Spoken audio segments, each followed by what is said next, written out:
किताब में ये बात नहीं थी, ये बात इसी किताब में है। आप अगर जुडिशरी के बारे में पढ़ाना चाहते हैं, उन्होंने कहा कि जो अच्छे केसेस, जो उसमें दो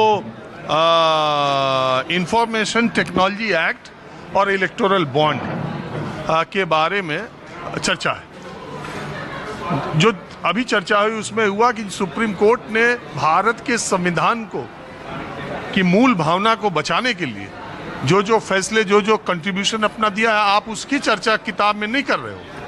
आप किताब में चर्चा कर रहे हो कि जजेस या जुडिशरी में भ्रष्टाचार की वजह से क्या क्या आम आदमी को दिक्कत आती है। ये आपका प्रयास, इस किताब में ये चैप्टर लिखने का प्रयास न्यायपालिका की छवि को धूमिल करना है, और ये कंटेम्प्ट ऑफ कोर्ट की श्रेणी में आता है। माफ़ी मांगने से कुछ नहीं होगा। देखिए, मेरा पक्ष इनसे थोड़ा डिफरेंट है, इसीलिए तो हम यहाँ आते हैं। हाँ, नहीं, मैं सामने बैठा हूँ, तो क्योंकि आप अपना नाम और परिचय बता दें तो लोग। तेज है मेरा नाम। तो मैं ये कहना चाहता हूँ कि अगर सेक्स एजुकेशन, वो भी हमारा इस पे बात नहीं हो सकती। क्या हम बच्चों को सेक्स एजुकेशन के बारे में नहीं सिखाते? स्कूलों में नहीं पढ़ाया जाता है? वेस्ट में तो सब कुछ दिखाया जाता है स्कूलों में। तो जो चीज़ें हैं उसके ऊपर पर्दा रखने से आप उसका समाधान नहीं ढूंढ रहे हैं। समाधान उठना चाहिए, आप उसकी आवाज़ को ना दबाएं, उसकी रूह को मत दबाइए। इसके ऊपर डिस्कशन कीजिए, क्यों है, इसका समाधान कीजिए। क्योंकि उन्होंने बोला, देखिए जी, हमारी जुडिशरी में भी प्रॉब्लम्स हैं, कोर्ट में भी प्रॉब्लम्स हैं, तो हम आंखें मूंद कर बैठ जाएं सब कुछ ठीक हो रहा है, तो वो भी एक गलत धारणा है। अगर हमने देश को बचाना है तो डिस्कशन होनी चाहिए, और डिस्कशन इसका दबाव नहीं होना चाहिए। डिस्कशन होनी चाहिए कि उसके मूल तक पहुंचा जाए, क्यों है, इसके पास क्या परिणाम। हर जगह हम, अभी बात हो रही थी कि फलानी जगह जी ये है, करप्शन है, मगर अभी तक हमने करप्शन को रोकने के लिए क्या किया? ये किसी ने आज तक ये सवाल पूछा है? खाली वहाँ पर भी होते हैं, केस पर केस चल रहे हैं, तारीख पर तारीख।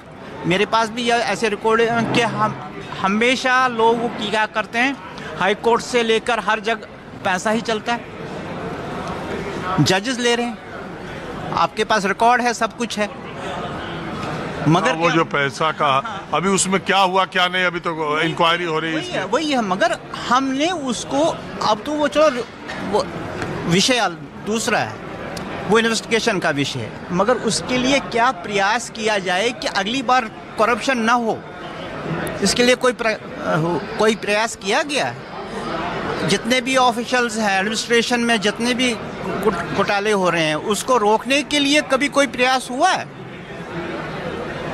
खाली एक का हम कवर कर रहे हैं। मगर मेरा तर्क ये है कि जब तक आप ये बात को डिस्कस नहीं करोगे, उसके सॉल्यूशंस को नहीं ढूंढोगे, तब तो खाली ये एक डिबेट ही रह जाएगा। सवाल ये है कि कक्षा 8 के, क्लास 8 के स्टूडेंट्स को ये पढ़ाया जाना चाहिए। मेरे हिसाब से पढ़ाना चाहिए, क्योंकि जब तक आप उसको बताओगे नहीं, वो अपना माइंड सेट कैसे बनेगा? एक जो आप खाली ये बताएंगे कि जुडिशरी में करप्शन है, आप पॉलिटिशियंस का, मिनिस्टर्स का, एमपी, एमएलए सबका नहीं करेंगे, आप सिलेक्टिव बताएंगे। नहीं, सिलेक्टिव की बात नहीं है कि आप किसी भी सबको पता है एडमिनिस्ट्रेशन करप्ट है, आपने कुछ किया? नहीं किया। जुडिशरी करप्ट है, कुछ किया? नहीं किया। आप आंखें मूंद के बैठ जाओगे, कुछ नहीं होने वाला है। सिलेक्ट हर चीज़ का, मेरी जो सोच है, हो सकता है मैं इनसे डिफरेंट सोचता हूँ, आप अपनी बात मेरे हिसाब से हर एक चीज़ को टेबल पे लाके इसका ऑपरेशन करना पड़ेगा। अगर आपके पास 75 डिपार्टमेंट है, 75 डिपार्टमेंट को एक एक को टेबल पे लाइए और एक एक को ऑपरेशन करके उसकी मरम्मत कीजिए, फिर दूसरा उठाइए। आंखें मूंद कर कुछ नहीं कहते हैं जी, वो तोते और बिल्ली की कहानी है कि भाई तोते ने तो आंखें बंद कर ली तो बिल्ली ने मेरे को देखा नहीं। मैं इसके पक्ष में नहीं हूँ साहब। मैं ये कहता हूँ कि इन्वेस्टिगेशन हो, और इन्वेस्टिगेशन इसलिए हो कि इन चीज़ों को कैसे रोका जाए। करप्शन है ये सब लोग मानते हैं हर जगह, मगर उसके लिए क्या किया जा रहा है? उसके लिए कुछ नहीं किया जा रहा है। हम खाली मूक तर्स, मतलब जैसे ना गांधी जी के 3 मंदिर बैठे हुए हैं, कुछ नहीं हो रहा है। चलिए, धन्यवाद। Thank you. आप लोगों ने बात की, इसका बहुत शुक्रिया। अब कुछ और लोगों की राय लेता हूँ। तो बातचीत के सिलसिले को आगे बढ़ाते हैं। पोशाक से ही आपको लग रहा है वकील साहब है, मुझे भी लगा तो मैं इनके बगल में आके बैठ गया। NCERT की किताब के जरिए जो ये बात पूरे देश में चली गई कि ये किताब के जरिए कक्षा 8 के बच्चों को ये पढ़ाए जाने की कोशिश कि जुडिशरी में करप्शन है, किसी गलत मंशा से ये किताब लाई गई कि नहीं। और सरकार के मंत्री से लेके NCERT तक सारे लोग कोर्ट में माफी मांग रहे हैं। सारे बार और बेंच के लोगों का ये कहना है, सारे वकीलों ने भी ये बात कही है कि दूसरों पर जब आती है, दूसरों के खिलाफ कुछ होता है तो जुडिशरी उसके लिए ढाल बनकर खड़ी होती है। लोग न्यायपालिका के लिए आते हैं। इस बार तो न्यायपालिका ही निशाने पर थी, इसलिए सुप्रीम कोर्ट ने जो कहा करा वो ठीक है। न्यायपालिका के इंटीग्रिटी के लिए, उसकी अखंडता एकता के लिए ये और उसकी गरिमा के लिए इस किताब का वापस लिए जाना ही नहीं, बल्कि इस किताब को या उस अंश को लिखे जाने वाले तह तक पहुंचना और ये किस नीयत से किया गया है इसका पता लगाना बहुत जरूरी। लेकिन न्यायपालिका कई बार जुडिशरी एक होली काऊ की तरह भी लोग कहते हैं कि हो जाती है, जिसकी क्रियाकलापों पर आप चर्चा नहीं कर पाते।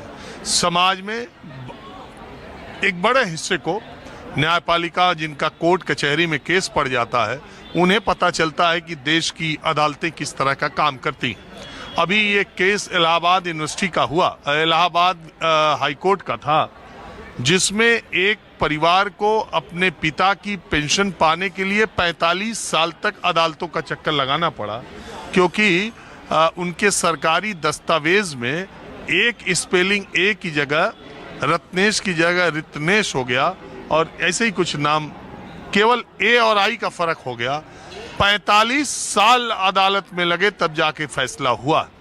बहुत सारी चीजें हैं पेंडिंग, केसेस पेंडिंग है ही, आप जानते ही। तो वकील साहब